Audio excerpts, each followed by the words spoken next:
bersama dengan saya Putra Anwar untuk rehat dan relax Sinai yang dibawakan oleh Co-op Bank Pertama CBP. Urus kewangan anda dengan pembiayaan peribadi ICBP sehingga RM400,000. Info lanjut anda boleh dapatkan di www.cbp.com.my. Jom malam ini kita nak mulakan dengan Musik Jiwa.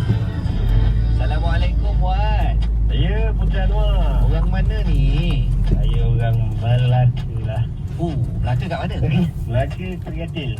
Bukit Katil. Macam mana hari raya ni? Dah seminggu hari raya, macam mana? Best lah. Kalau datang Melaka ni kena dengan datang, kena dengan apa nama dia tu Apa dia? Macam mana bentuk dia? Macam mana? Bentuk dia bulat. Lepas tu dia memanjat. Alamak. Tak susah sangat tu sepatutnya Wan. Wan, mungkin malam ni Wan ambil kesempatan untuk buat ucapan hari raya Aidilfitri. Silakan. Kepada mak saya, Aisyah Idris, saya nak ucapkan selamat hari raya.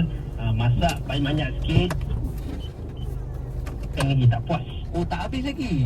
Tak habis lagi, tak puas. Kalau macam gitu, awak kan nak patah balik ke Melaka. Lepas tu awak mesti akan patah balik ke KL, betul tak? Betul? Tapaukan dua. Terima kasih Wan. Selamat Hari Raya Aidilfitri. Assalamualaikum. Waalaikumsalam warahmatullahi. Diam-diam kelakor orangnya. Siapa lagi yang nak telefon di 0395432000. Sinarnya je. Lah, suara papa. Adik.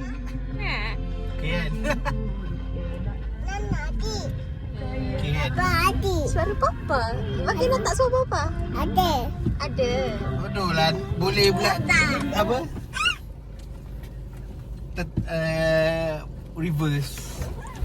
Lepas tu hilang suara.